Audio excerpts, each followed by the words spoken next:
반갑습니다. 타임 레버리지. 시간을 들여 막대한 수익으로 치어난다. 소중한 하루가 밝았습니다. 오늘도 좋은 하루 보내시길 바라겠고요. 정직, 성실, 겸손. 오늘도 꾸준하게 초심 다지면서 함께 성장할 수 있도록 하겠습니다. 여러분들 요즘 심정이 좀 어떠신가요? 좀 답답하시고 좀 우울하신 분들도 계실 거고 도대체 언제 오르는지 잘 모르겠다라고 하시는 분들도 계실 것 같아요. 암호화폐 시장이 24시간 내내 돌아가다 보니까 이 가격적인 부분 모멘텀에 너무 신경이 가 있다 보면 투자하기는 매우 어려운 시장인 건 확실해 보입니다.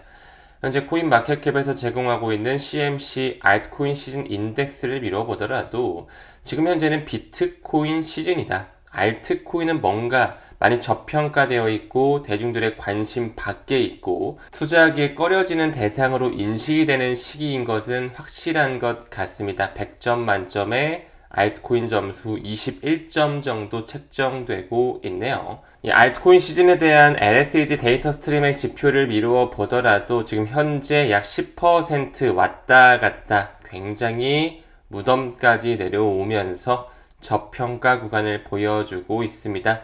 여기서 이렇게 내려갈 가능성이 높을까요? 아니면 다시 상방으로 방향을 틀 가능성이 높을까요? 역사적인 패턴을 한번 봐주셨으면 좋겠고요. 무엇보다 지금은 손바뀜의 과정 그리고 물량을 개인 주도가 아닌 기관 주도로 가져갈 수 있는 그 과정을 겪고 있다라는 것. 온체인 지표를 통해서 고래들, 세력들의 움직임을 미루어 보았을 때 그들은 개인에 던지는 물량을 모조리 흡수하고 있습니다. 요즘 주식 시장은 좀 핫하죠. 나스닥 시장, S&P 500뿐만 아니라 우리나라 코스피 코스닥도 요즘 굉장히 좀 뜨거운 모습을 보여주고 있습니다. 일제히 상승 마감했다. 나스닥, S&P 사상 최고치를 경신하고 있다. 이런 식의 기사들이 쏟아지고 있는 것이죠. 즉 다시 말해서 주식 시장 같은 경우에는 그 물량 소화한 이후에 다시 한번 상방으로 올라가는 듯한 기조를 보여주고 있습니다. 주식은 오르는데 암호화폐 시장은 붕괴할까요? 저는 개인적으로 아니라고 생각을 하고 현재 비트코인과 이더리움 역시나 월가의 자본이 그대로 들어와 있기 때문에 그들이 물량 소화한 이후 다시 한번 주식처럼 끌어올리는 시기, 글로벌 유동성과 맞물리면서 모멘텀이 나오는 시기 충분히 연출될 수 있을 거라 바라보고 있습니다. 이 분석에서 나오는 것처럼 어제 나왔던 기사죠. 미국 증시 열기가 아직 살아있다면 비트코인을 필두로 한 암호화폐에도 매우 긍정적으로 생각을 한다. 현재 MSTR과 메타플래닛과 같은 나스닥 상장 회사들이 암호화폐 본격적으로 아주 공격적으로 모아가고 있죠. 비트코인뿐만이 아닙니다. 샤프링크 게이밍을 통해 이더리움이라든지 솔스트래티지, 디파이 디벨롭먼트를 통해 솔라나라든지 비보파워, 위버스 인터내셔널, 트라이던트 등등 XRP를 트레저리 전략으로 받아들인 회사들도 줄줄이 비엔나로 막 나오고 있잖아요. 개인들, 그 쇼텀 홀더들이 던지는 물량, 그들이 소화한 이후에 어느 정도 시간 됐을 때 끌어올릴 수 있는 포션 충분히 있을 것이라 생각하고 있습니다.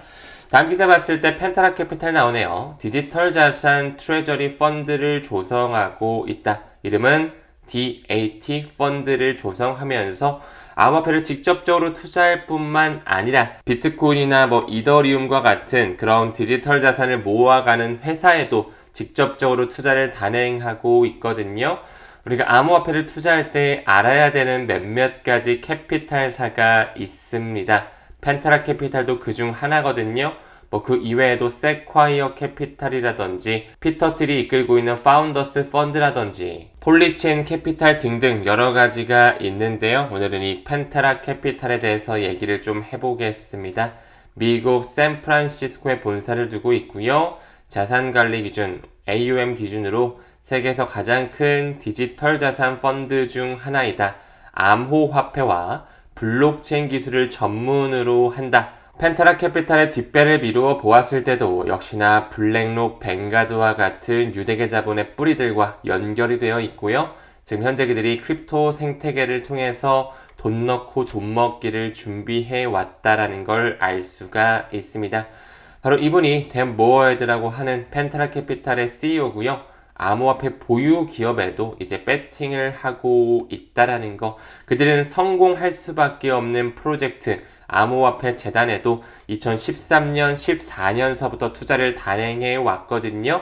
현재 펜타라 캐피탈의 공식 홈페이지 포트폴리오를 미루어 보았을 때도 왜 그들이 리플사의 초기부터 자금을 쏘아댔는지 알아볼 필요가 있겠죠. 마크 앤드리슨이 이끌고 있는 A16Z, 앤드리슨 호로이치라든지 파운더스 펀드 역시 이 친구의 초기부터 투자를 단행했었다라는 거 참고적으로 봐주셨으면 좋겠습니다.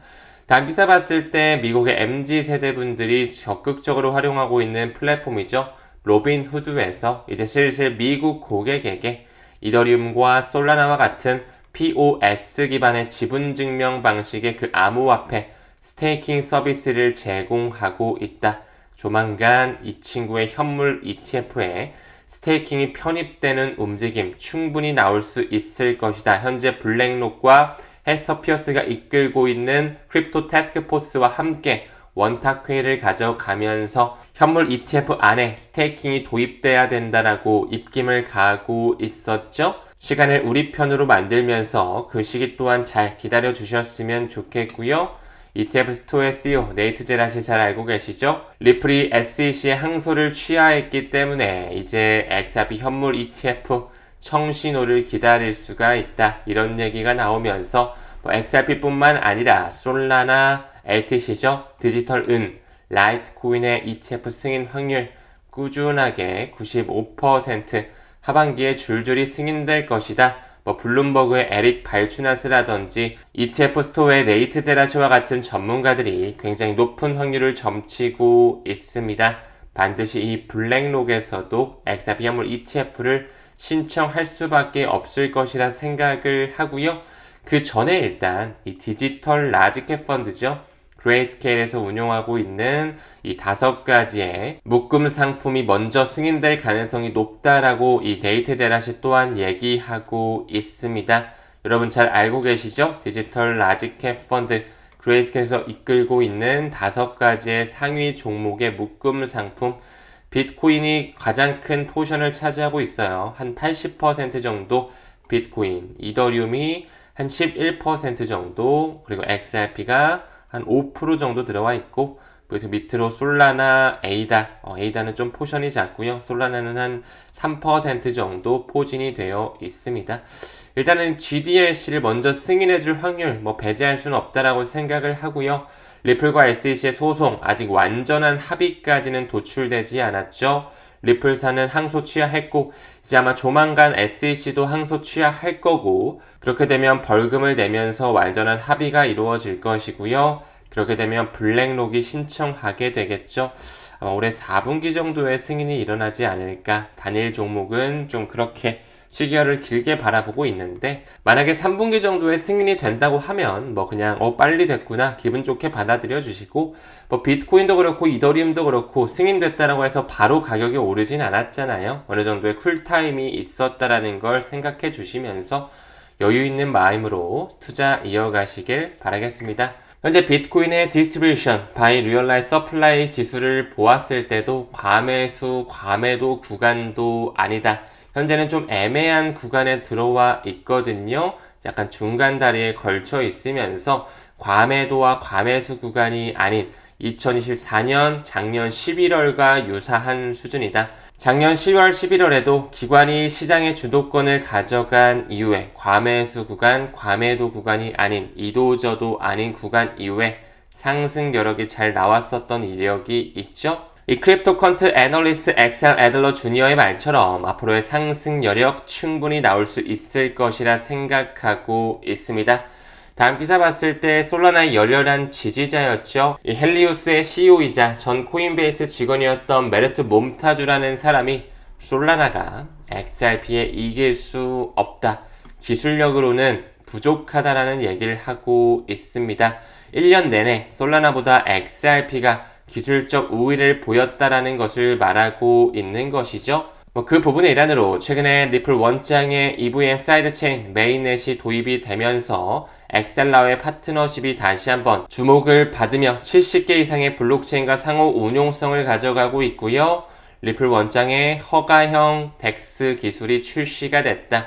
퍼미션트 DEX, 이제 탈중앙화 거래소의 기술력이 리플 원장에도 들어오면서 기관용 디파이 시대와 이제 제도권 편입, 금융의 진입을 가속화하고 있다라는 거. 사실상 솔라나와 XRP는 경쟁 관계가 아니죠. 솔라나 같은 경우도 이미 POS에 플러스로 POH, 역사증명 기술을 도입하면서 굉장히 빠른 트랜잭션과 디앱을 올릴 수 있는 스마트 컨트롤의 플랫폼을 보여주고 있습니다.